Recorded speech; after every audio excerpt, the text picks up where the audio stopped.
नमस्कार, चर्चा में आपका स्वागत है। मैं हूं रमा त्यागी। मिनिमम गवर्नमेंट मैक्सिमम गवर्नेंस, ये मंत्र दिया पीएम मोदी ने। दरअसल 2014 में ही सत्ता संभालने के बाद पीएम मोदी ने कहा था, सुशासन किसी भी देश की प्रगति की कुंजी है। सरकार आम लोगों की बेहतरी और कल्याण के लिए काम करने वाली एक पारदर्शी और जवाबदेह प्रशासन उपलब्ध कराने के लिए प्रतिबद्ध है। और उसके बाद से प्रधान सेवक के रूप में लगातार प्रधानमंत्री का जोर रहा है सरकार को नागरिकों के करीब लाना, ताकि वे शासन की प्रक्रिया में सक्रिय भागीदार बन सके। यही नहीं, सरकार में जवाबदेही के प्रति आम जन में जागरूकता के लिए 2014 में प्रतिवर्ष पूर्व प्रधानमंत्री अटल बिहारी वाजपेयी जी की जयंती के रूप में 25 दिसंबर को सुशासन दिवस के रूप में मनाने की शुरुआत भी की गई। तो इसी पर हम चर्चा करेंगे, किस तरह से जो सुशासन है वो लगातार बढ़ रहा है संकल्प से सिद्धि की ओर। और इसके साथ हमारे साथ रहेंगे खास मेहमान भी।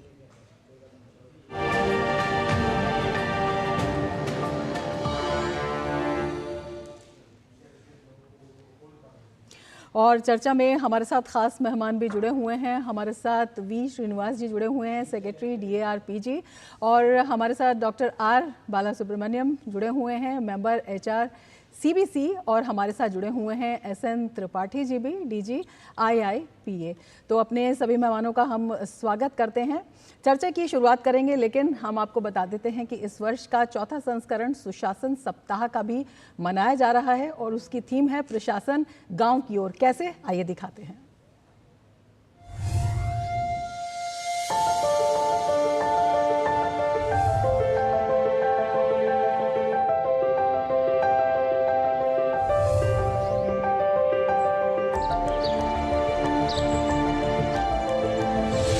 साल 2014 से ही भारत सरकार निरंतर सिटीजन फर्स्ट यानी नागरिक सर्वप्रथम की अपनी मुहिम के साथ सबका विकास, सबका विश्वास और सबका प्रयास के मंत्र को लेकर आगे बढ़ रहे हैं। आदरणीय प्रधानमंत्री श्री नरेंद्र मोदी की दूरदर्शिता और समर्पण की देन है कि साल 2024 तक आते आते सुशासन दिवस एक पूरे सुशासन सप्ताह में बदल गया है। Good governance is the key. जब पीपल सेंट्रिक गवर्नेंस होती है, जब डेवलपमेंट ओरिएंटेड गवर्नेंस होती है, तो वो समस्याओं का समाधान भी करती है और बेहतर रिजल्ट भी देती है। गुड गवर्नेंस में जनता के प्रति जवाबदेही होती है। ये तीसरी बार है जब भारत सरकार जन शिकायतों के समाधान और सेवा वितरण में सुधार के लिए तहसील और जिला स्तर पर राष्ट्रीय अभियान चलाएगी। DARPG के अंतर्गत चलने वाला प्रशासन गांव की ओर अभियान सुशासन के लिए एक राष्ट्रीय आंदोलन बनेगा, जो आने वाली पीढ़ियों को प्रेरित करेगा। सुशासन सप्ताह 2024 के कार्यक्रम को शुरू करने के लिए एक समर्पित पोर्टल आरंभ किया गया है। इस पोर्टल पर जिला कलेक्टर तैयारी से लेकर कार्यान्वयन स्तर पर सुशासन प्रथाओं की प्रगति के वीडियो अपलोड कर सकेंगे। चलो गांव की ओर, बुलाती है मिट्टी तुझे अपनी ओर। प्रशासन गांव की ओर के जरिए ग्रामीण भारत को भी विकास की मुख्य धारा में जोड़ने की ये मुहिम निरंतर जारी है। आधार द्वारा फेस ऑथेंटिकेशन तकनीक से हर आधार नंबर धारक फेस RD सर्विस ऐप और स्मार्टफोन से घर बैठे अपनी पहचान सत्यापित कर सकते हैं और कई योजनाओं का लाभ उठा रहे हैं। आत्मनिर्भर भारत की पहल का महत्वपूर्ण कदम PM स्वनिधि योजना छोटे वेंडर्स को आर्थिक संकट से उबरने और आत्मनिर्भर बनने में मदद कर रहा है। ONDC open network for digital commerce, अब हर व्यवसाय को मिला ऑनलाइन का बड़ा बाजार। ये पहल छोटे व्यवसायों को सशक्त करने का एक माध्यम बन रही है। ओडिशा के कोरापुट जिले में ग्रामीण औद्योगिक पार्क स्थापित किए गए हैं, जो महिला उद्यमियों को उनके उत्पादों के प्रसंस्करण और मूल्य संवर्धन के लिए बुनियादी सुविधाओं के साथ कार्य क्षेत्र भी प्रदान कर रहे हैं। आंध्र प्रदेश के पर्वतीपुरम जिले में प्रिज्म 10 पहल के तहत चुनौतीपूर्ण जनजातीय क्षेत्रों में मातृ एवं शिशु स्वास्थ्य में उल्लेखनीय सुधार किया गया है।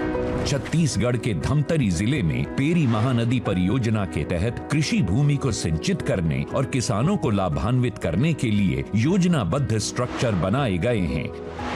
इसी प्रकार उत्तर प्रदेश ने जल जीवन मिशन में 100% EMB यानी इलेक्ट्रॉनिक मैनेजमेंट बिल सॉफ्टवेयर के माध्यम से पेमेंट प्रक्रिया को लागू कर देश की कंपनियों का विश्वास जीता है और करोड़ों घरों तक नल से जल पहुंचाकर लोगों को खुशहाल बनाया है। मध्य प्रदेश सरकार ने राजस्व न्यायालयों के कंप्यूटरीकरण की पहल की है। संपदा पोर्टल के माध्यम से ऑनलाइन रजिस्ट्री की जा रही है और साइबर तहसील सभी तहसीलों में लागू है।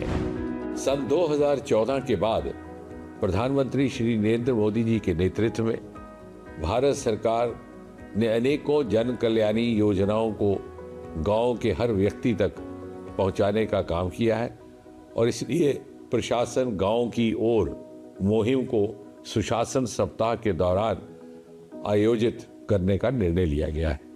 इस दौरान जन शिकायतों के समाधान और लंबित सेवाओं के वितरण के लिए तहसील तथा जिला स्तर पर राष्ट्रीय अभियान चलाया जा रहा है। सभी राज्य, केंद्र शासित प्रदेश एवं देश के सभी जिले इस कार्यक्रम के आयोजन और सर्विस डिलीवरी के लिए कृत संकल्पित है। साल 2047 में विकसित भारत के संकल्प को पूरा करने की राह में सुशासन सप्ताह की ये मुहिम एक निर्णायक पहल साबित होगी।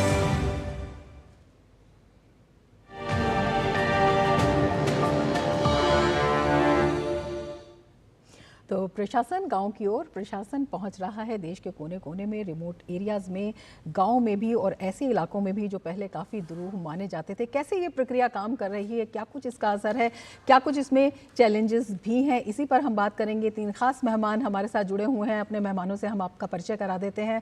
हमारे साथ वी श्रीनिवासन जी जुड़े हुए हैं, सेक्रेटरी DARPG। हमारे साथ डॉक्टर R सुब्रमण्यम जुड़े हुए हैं, मेंबर HRCBC। और SN त्रिपाठी जी जुड़े हुए हैं, DG IIPA भारतीय लोक प्रशासन संस्थान। तीनों ही मेहमानों का एक बार फिर से हम स्वागत करते हैं। श्रीनिवासन, सबसे पहले आपके पास आते हैं और आपसे ये जानना चाहते हैं, प्रशासन गांव की ओर ये जो सूचना सप्ताह मनाया जा रहा है, इसमें क्या कुछ किया जाएगा? 700 से ज़्यादा अधिकारी हैं जो इसमें हिस्सा ले रहे हैं। किस तरह से वो जाएंगे गाँव में, क्या कुछ करेंगे, किस तरह से वो लोगों से संपर्क स्थापित करेंगे और उन्हें सुविधाएँ देंगे? सुशासन सप्ताह माननीय प्रधानमंत्री जी का दूरदृष्टता है कि पूरा भारत में प्रशासन गांव की ओर अभियान चलाए जाएं, जिसमें भारत के जितने ज़िला कलेक्टर हैं सभी तहसील और ब्लॉक स्तर पर और पंचायत स्तर पर कैंप्स लगाएं और गवर्नेंस एट डोर स्टेप, ताकि किसी आम आदमी को सरकारी कार्यालय में आने की आवश्यकता नहीं पड़े और उसका जो सरकार के साथ जो संबंधित मामले हैं वो governance at door step redress किया जा सके। इस सुशासन सप्ताह का दौरान है दिसंबर 19 से दिसंबर 25 तक और इस दौरान जितने भी शिकायत CP ग्राम्स पोर्टल पे जो प्राप्त हुए हैं तथा स्टेट पोर्टल्स पे जो जन शिकायत प्राप्त हुए हैं, इनका निवारण किया जाएगा।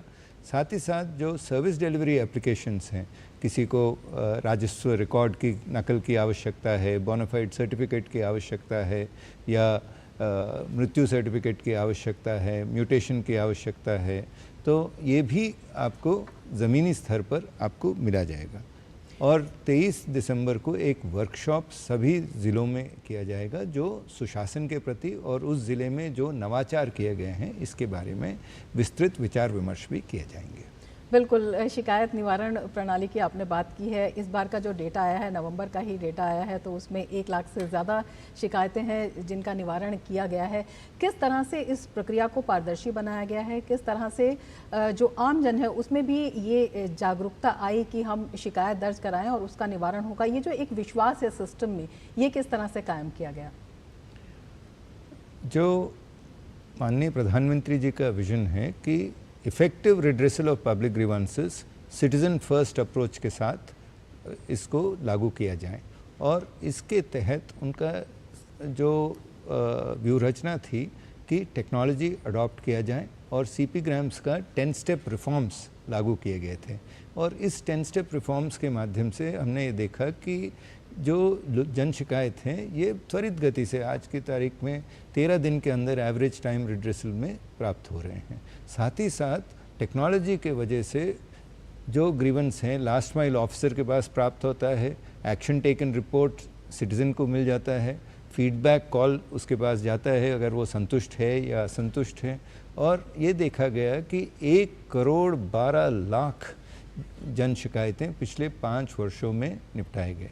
साथ ही साथ इनके लिए 1,01,675 ग्रीवेंस रिड्रेसल ऑफिसर्स की सारे मंत्रालयों में नियुक्ति की गई है। और ये भी देखा गया कि हर व्यक्ति को, जो भी कर्मचारी इसके लिए डिप्लॉयड हैं, उनकी कैपेसिटी बिल्डिंग प्रोग्राम्स कराए गए हैं। बिल्कुल। डॉक्टर बाला सुब्रमण्यम जी, आपके पास आना चाहेंगे और आपसे जानना चाहेंगे, एक बड़ा आंकड़ा जो है ये एक बड़ी तस्वीर भी दिखाता है कि किस तरह से सुशासन को लेकर जो प्रयास हो रहे हैं वो सफल हो रहे हैं।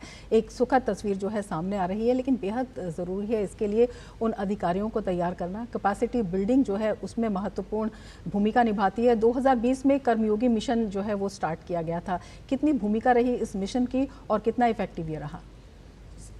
लगभग 3 साल से बहुत ही काम हो रहा है। मिशन कर्मयोगी का एक इम्पॉर्टेंट अंग है क्षमता विकास आयोग। यहाँ हर एक मिनिस्ट्री, जो सरकारी मिनिस्ट्रीज हैं, हर एक मिनिस्ट्री का कैपेसिटी बिल्डिंग प्लान को प्लान करने के बाद हमें यह भी पता लगा कि कौन सा कॉम्पिटेंसीज चाहिए इन लोगों को। ये सब करने के लिए किस तरह का कॉम्पिटेंसीज चाहिए हो। शायद बिहेवियरल कॉम्पिटेंसी हो सकता है, क्योंकि एक प्राइमरी रिस्पॉन्सिबिलिटी था कर्मचारी की भाव से कर्मयोगी होना चाहिए हर एक ऑफिसर। ट्रेनिंग के लिए जो भी एकेडमीज़ हैं उन लोगों को भी ट्रेनिंग देना चाहिए था। उन लोगों का एक्रेडिटेशन हो गया है, उन लोगों का सिटीजन सेंट्रिक एफर्ट कितना है, ट्रेनिंग मटेरियल्स में कितना सिटीजन सेंट्रिक के बारे में बात कर रहे हैं। उसके साथ साथ ऑफिसर्स को लगभग अभी कर्मयोगी भारत जो आईगॉट का प्लेटफॉर्म है, जहाँ 1500 कोर्सेज से ज़्यादा अभी कोर्सेज हैं। इसमें बहुत पॉपुलर कोर्स है जनभागीदारी का कोर्स। इस तरह का ट्रेनिंग कोर्स के माध्यम से दे रहे हैं। उसके साथ साथ एकेडमीज़ में भी ट्रेनिंग कर रहे हैं, एकेडमिक का प्रोसीजर्स को बदल रहे हैं। और एक ही उद्देश्य है कि सब लोगों में सिटीजन सेंट्रिसिटी का भाव आ जाए और रोल बेस्ड अप्रोच होना चाहिए। और एक बहुत ही इम्पॉर्टेंट 1 महीने के पहले प्रधानमंत्री जी ने उसको लॉन्च किए थे। उसको बोलते हैं कर्मयोगी कॉम्पिटेंसी मॉडल। किस तरह का क्षमता इन लोगों को चाहिए, उसको कैसे उसको दे सकते हैं। पहले बार देश में एक इंडिजिनसली डेवलप्ड कॉम्पिटेंसी फ्रेमवर्क है। बिहेवियरल फंक्शनल कॉम्पिटेंसीज जो भी इन लोगों को चाहिए काम करने के लिए, वो हमारा परंपरा आधारित जो भी भारतीय इतिहास है इसके आधारित और फ्यूचर रेडी भी होने के लिए क्या क्या करना चाहिए, उसको हमने एक कॉम्पिटेंसी फ्रेमवर्क भी बना के रखे हैं। 4 संकल्प लेना चाहिए पंच प्राण के आधारित। वो हर एक ऑफिसर को 4 संकल्प लेना चाहिए। पहला संकल्प है विकास, देश का विकास कैसे करें। दूसरा संकल्प है जो भी काम कर रहा हूँ उसमें मैं हाउ कैन टेक प्राइड, गर्व कैसे हो सकता है मुझे। भारतीय परंपरा, भारतीय भाषा, हर एक चीज़ में गर्व होना चाहिए। तीसरा चीज़ है कर्तव्य को मैं कैसे पालन करूँ, और रिस्पॉन्सिबिलिटी बेस्ड अप्रोच बोलते हैं उसको। चौथा चीज़ है भारत को एकता कैसे मैं प्रिजर्व करूँ। इसके लिए 4 गुण होना चाहिए। पहला गुण है स्वाध्याय, सेल्फ अवेयरनेस, बिहेवियरल कॉम्पिटेंसीज को इसमें जोड़ देते हैं। दूसरा चीज़ है हम अकेला नहीं कर पाएंगे, सरकार समाज, आज सरकार समाज और बाजार मिलना चाहिए। टीम इंडिया के लिए, न्यू इंडिया के लिए एक टीम इंडिया चाहिए प्रधानमंत्री की कॉल के आधार पर। सो सहकार्यता एक गुण है। तीसरा गुण है जब काम में लगते हैं तो एफिशिएंसी और इफेक्टिवनेस बढ़ाने के लिए राज्य कर्म के बारे में जानना पड़ता है, उसको हम राज्य कर्मा बोलते हैं। और सब चीज़ फाइनली स्वधर्म, हमारा देश की प्रजा का सेवा करना ही हमारा धर्म होना चाहिए। इस तरह का एक नया कॉम्पिटेंसी फ्रेमवर्क के फाउंडेशन पर ये सब ट्रेनिंग दे रहे हैं पूरे। अभी तो हमारा प्लेटफॉर्म में 70 लाख से ज़्यादा लोग कोर्सेज ले रहे हैं। नेशनल लर्निंग वीक में जो हमारा एक्सपीरियंस हुआ, एक ही हफ्ता में लगभग 40 लाख से ज़्यादा लोग कोर्सेज लिए थे। 43% लोग 4 से ज़्यादा कोर्सेज लेते एक ही हफ्ता में। ये सब चीज़ उनको ये प्रेरणा देता है कि मैं सेवा कैसे करूं, सिटीजन सेंटर कैसे बन सकूंगा, और उसको हर एक महीना में जैसे इसको आगे बढ़ते रहूँगा। बिल्कुल, बड़े उद्देश्य हैं। एस एन त्रिपाठी जी, आपके पास आना चाहेंगे, आपसे जानना चाहेंगे भारतीय लोक प्रशासन संस्थान का कितना बड़ा नेटवर्क है इन सभी लक्ष्यों के लिए? देखिए, जिससे बताया गया कि सुशासन के लिए सरकारी प्रक्रियाओं को सरल, पारदर्शी और तीव्र बनाया जाए, ताकि जनता को अपनी शिकायतें करने के लिए इधर उधर भटकना न पड़े। और जब सरकार जनता के जीवन में बहुत मुद्दों पर बात करती है, चाहे वो घर देना हो, चाहे बिजली देना हो, चाहे सड़क देना हो, चाहे बहुत सारी सुविधाएं देना हो, सारी सुविधाओं के देने में कुछ न कुछ सेवाओं में खामियां रहेंगी। लोगों की शिकायतें रहेंगी। अब जन शिकायतें करने के लिए लोग पहले जिस डिपार्टमेंट ने किया उसके साथ में जाएं, उसके खिलाफ जाएं, उसको खोजें। जो search cost of lodging and complaint, इसको ARPG ने, हमारे जैसा कि श्रीनिवास जी बता रहे थे, इन्होंने सीधा कर दिया है। आपकी कोई शिकायत हो एक पोर्टल पर आइए। होल ऑफ गवर्नमेंट, सरकार के खिलाफ जितनी शिकायतें हों, जिस किसी विभाग के शिकायत में हैं, किसी मंत्रालय के खिलाफ शिकायत हों, आपको इधर उधर भटकने की जरूरत नहीं है, हमारे पास आइए, हम आपका समाधान करेंगे। इसलिए जब सुशासन से जब सिद्ध होते संकल्प की बात की जा रही है, तो हम ये कह रहे हैं कि आपकी शिकायत होगी, कारण इतनी बड़ी व्यवस्था है, 6.5 लाख गाँव हैं, 4000 से ऊपर म्यूनिसिपल एरियाज़ हैं, 140 करोड़ लोग हैं, 4.5 लाख से 2.5 लाख के ऊपर पंचायतें हैं। तो सब जगह जनप्रतिनिधि हैं, सरकारी प्रतिनिधि भी हैं, 3 करोड़ से ऊपर सरकारी प्रतिनिधियों की संख्या है, जैसा कि CBC ने के मेंबर ने भी बताया। कुछ लोगों को भी हम ऑनलाइन प्रशिक्षण दे रहे हैं। सरकार जनता के जीवन में बहुत ज़्यादा है। माननीय प्रधानमंत्री का कहना है मिनिमम गवर्नमेंट मैक्सिमम गवर्नेंस। ये तब होगा जब सरकार खुद अपनी सेवाएं देने के लिए उत्सुक हो, प्रस्तुत हो, और सरकारी कर्मचारी जो हैं उसी तरह से उनको संकल्पबद्ध किया जाए कि जो सरकार का उद्देश्य है वही सरकारी कर्मचारियों का उद्देश्य हो, दोनों में कोई भूल भटका ना हो। और अगर शिकायत करते कोई किसी सेवा में त्रुटि हो जाए तो त्रुटि का समाधान करने के लिए शिकायत निवारण हो। और शिकायत निवारण तब होती है जब लोगों का विश्वास हो कि यहाँ शिकायत करने पर यहाँ समाधान होगा। जैसे अभी श्रीनिवास जी बता रहे थे 1 करोड़ से अधिक शिकायतें आई हैं। इसका मतलब नहीं कि 1 करोड़ लोगों ने गलतियाँ की हैं। लोगों का विश्वास सरकार के प्रति बढ़ा है कि अगर हम सरकार के कृषि कर्मचारी के खिलाफ शिकायत भी करें किसी सेवा की त्रुटि के लिए, तो उसका केवल समाधान ही नहीं होगा, बल्कि उस पर सरकार उसको देख रही है।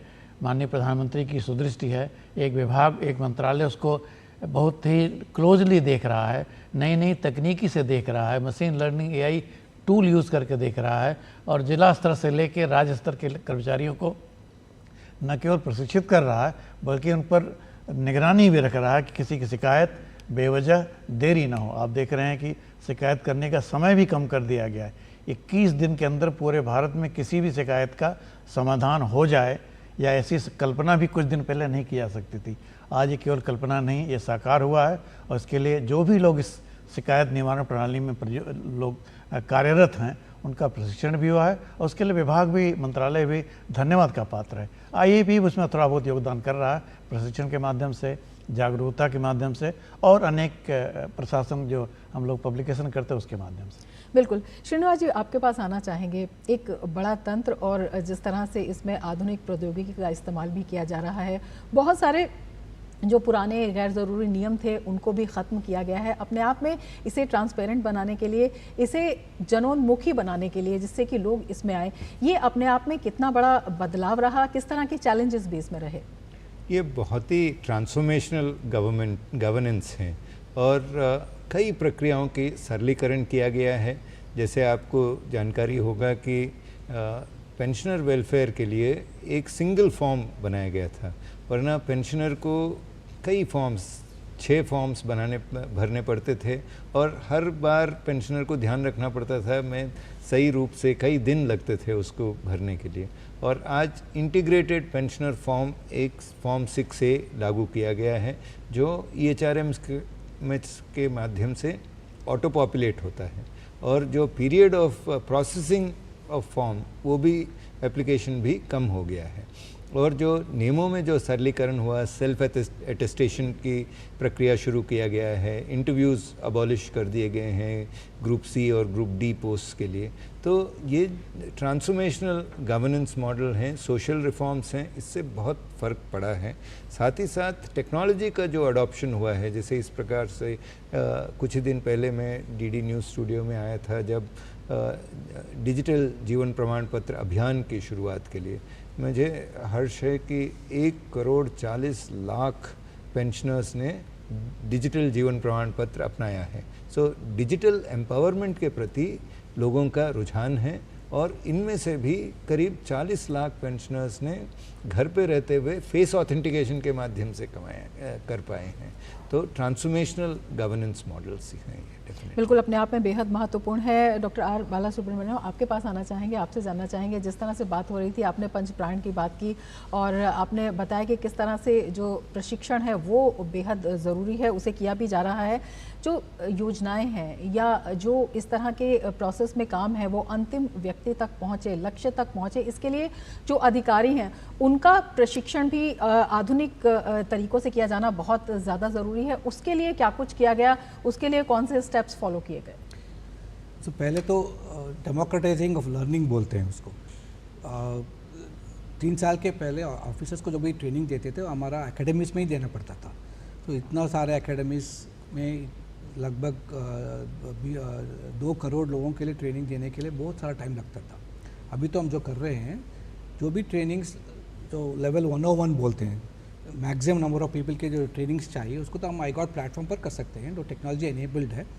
हर एक ऑफिसर को जब भी हम प्लेटफॉर्म पर जाते हैं और उनका एम्प्लॉई आईडी और उनका रोल और उनका पहचान के बारे में इंफॉर्मेशन दे देते हैं। माई iGOT एक फ़ीचर है, AI एनेबल्ड फीचर है। उन ऑफिसर को उनको काम करने के लिए कौन सा कॉम्पिटेंसीज चाहिए, इस कॉम्पिटेंसीज के लिए कौन सा कोर्स करना पड़ता है, उसका पूरा इन्फॉर्मेशन आ जाता है। उसके साथ साथ ये भी इन्फॉर्मेशन आता है कि मेरे ही डिपार्टमेंट में, मेरे डिवीज़न में बाकी सब लोग कौन सा कोर्सेज कर रहे हैं, कौन सा कोर्सेज पॉपुलर है और जो मिनिस्ट्री ने उनको रेगुलेट करते हैं कि एक कोर्सेज करना ही पड़ेगा आपको, क्योंकि काम का एफिशिएंसी बढ़ाने के लिए किस तरह का कोर्स ज़रूरत है उस पोस्ट के लिए। ये सब इन्फॉर्मेशन एक ही जगह में मिलता है। और एक कर्मयोगी गाइडलाइंस निकाले हैं हम। एक साल में लगभग 50 आवर्स ऑफ लर्निंग होना चाहिए हर एक ऑफिसर के लिए। तो पूरा ऑफिसर्स का कॉम्पिटेंसी मैपिंग हो गया है।